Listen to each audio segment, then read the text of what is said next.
तो जैसा कि आज का हमारा टॉपिक है कि आप मौलिक अधिकार को समझे। पिछले क्लास में हमने संविधान को समझ लिया था और ये समझा था कि संविधान आखिर काम कैसे करता है, उसका काम कितना होता है। मुख्यतः हमने 3 प्रकार देखे थे। आइए आज देखते हैं कि आखिर मौलिक अधिकार क्या होते हैं।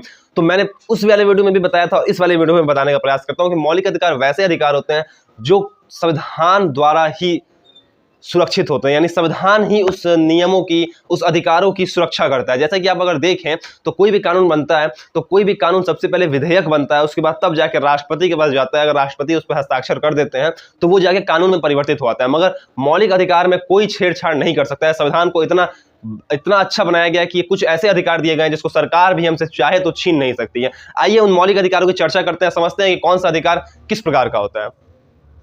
तो अगर बात कर ले सबसे पहले अधिकार की, सबसे पहले अधिकार सबसे पहला अधिकार है हमारा समता का अधिकार। तो इस समता मतलब क्या होता है? समता मतलब होता है हर व्यक्ति को समान नजर से देखना, यानी कोई भी व्यक्ति जो है, कोई व्यक्ति अलग नहीं है, सभी लोग एक समान है, सभी को एक समान समझना और सभी को एक समान मानना ही जो कहलाता है वो हमारा समता कहलाता है। और इस पे मिले अधिकार के तहत हम क्या कर सकते हैं? इसके मिले अधिकार के तहत सभी लोग क्या है? सभी लोग समान है और किसी पे भी किसी भी तरह का हम भेदभाव नहीं कर सकते हैं। ये तो रहा पहला अधिकार। दूसरा अधिकार हमको मिला हुआ है स्वतंत्रता का अधिकार। स्वतंत्रता का अधिकार क्या है? तो स्वतंत्रता का अधिकार है कि किसी भी व्यक्ति को अपने देश के अंदर कहीं भी जाने, निवास करने या फिर किसी भी व्यवसाय, बिजनेस को शुरू करने का पूरा अधिकार मिला। अगर हम चाहें, अगर हम बिहार में रहते हैं या फिर हम दिल्ली में रहते हैं तो वहां से किसी और स्टेट में चले जा सकते हैं, वहां पे जाके अपना व्यापार फैला सकते हैं, या हम अपने देश में कहीं भी जा सकते हैं, घूम सकते हैं। हमारी आजादी कोई नहीं छीनेगा। तो ये रहा हमारा संविधान का दूसरा सबसे बड़ा मौलिक अधिकार। अगर ये अधिकार नहीं दिया जाता तो हो सकता है सरकार हम पे पाबंदियां लगाती और हमें जाने का अधिकार कहीं भी नहीं देती। और स्वतंत्रता के अधिकार में सबसे बड़ी बात यह है कि आपको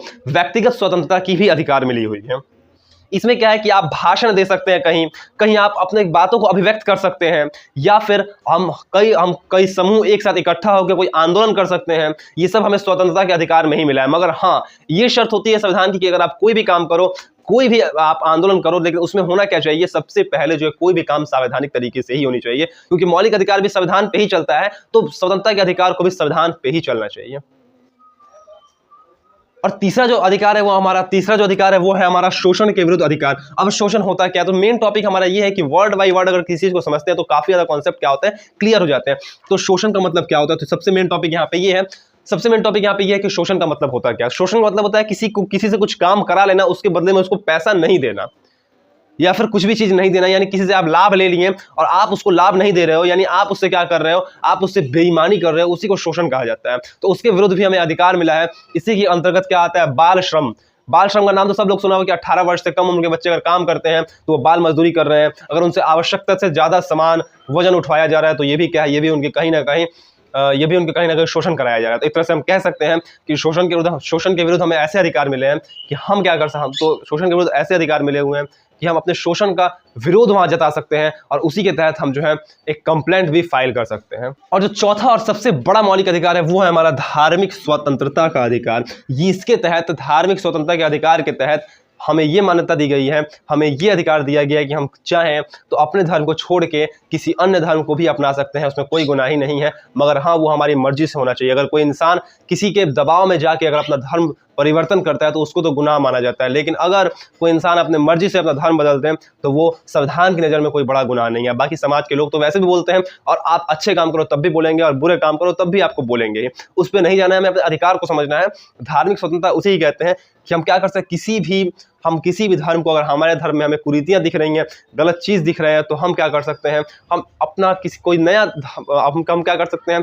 तो हम धर्म बदल सकते हैं, परिवर्तन कर सकते हैं। और साथ साथ हम जो है कहीं अपना अनुष्ठान वगैरह करा सकते हैं, शांतिपूर्ण तरीके से अपने धर्म का प्रचार करा सकते हैं। प्रचार प्रसार कराने का भी पूरा हक हमें संविधान ही देता है।